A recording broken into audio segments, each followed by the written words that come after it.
Hi everyone. I just wanted to touch base with a more in-depth history about myself. So I was always a bigger kid, but I was never really overweight. I was active. I enjoyed playing softball and volleyball.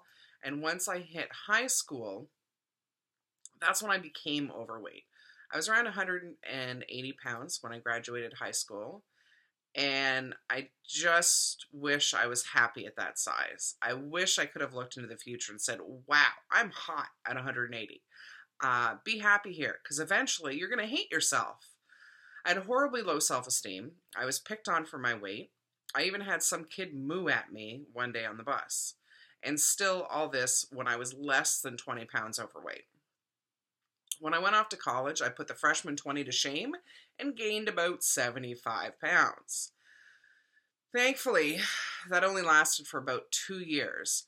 And in my third year, I started the Atkins diet and got down to about 215. And that's where I stayed for several years.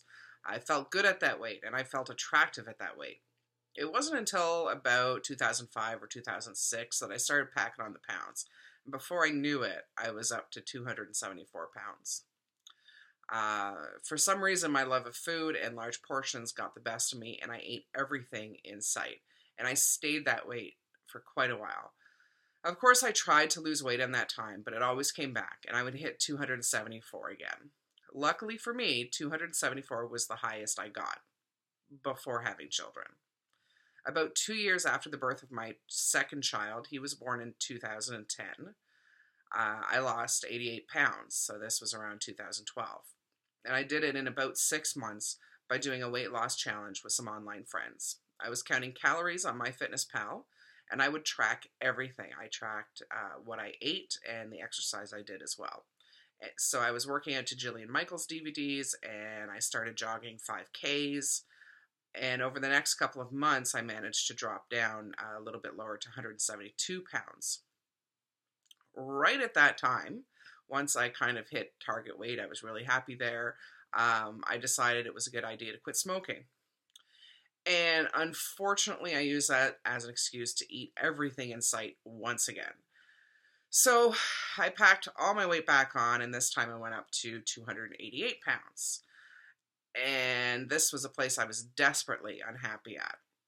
The good thing is that I've been smoking free now since then. Yes, I've had a couple puffs here and there, maybe on about 3 different occasions, but they serve to remind me just how awful it tastes. The last time actually made me cough and gag.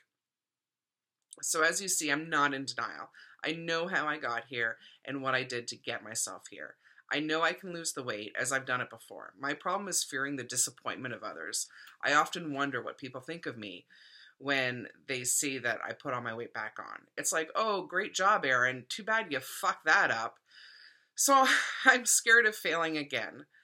And I'd almost not try just so I don't have to fear failing once again.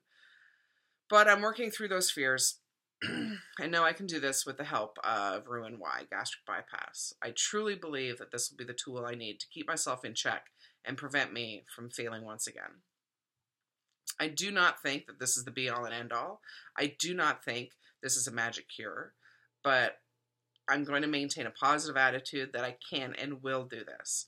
I'm a realist, even though I love to dream. I know this is going to be hard work. I know this is a drastic step, but it's a step I need to take.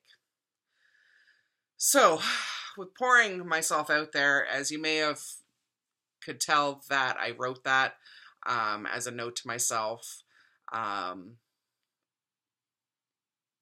that was difficult for me to do, because with all of this, I try to, I'm not a shallow person, but I'm trying, I had thoughts about kind of just scratching the surface of everything and not really getting in depth, but the people I like watching on Facebook seem to, they share more of themselves with their audience, and I think that's what I'd like to do as well.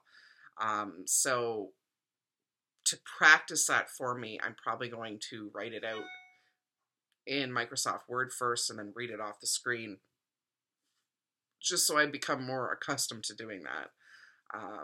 it probably also keeps these videos a little bit shorter because then I'm not going off on rambling. Except for right now, I obviously didn't script this. So anyway, so that's all I've got in me for now. I hope you all have a wonderful day. And I did write this down. As a side note, I'm in a very small Facebook group for women who are all having surgeries this summer, and the admins have closed the door to new people. It's nice having a small group though, because then you can get to know the group members better, and we're all going through the same thing at the same time. There are some very large groups out there that are great, but it's really easy to feel lost in them. I suggest you find or create a small group for people having surgery around your date. On that note, I'm sending very happy thoughts to one of the girls who has her surgery tomorrow on May 23rd. She's leading the way for the rest of us. I wish you the best of luck, Jen, and I'm wishing you a speedy recovery and a very uneventful surgery. I hope everything goes well. There's no complications or anything like that.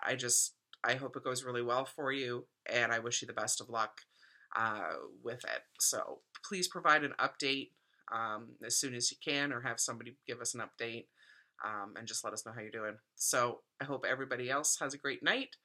Jen, try to get some sleep. I can only imagine how you're feeling. I'll be there myself soon. So take care and try to get some sleep tonight. Bye.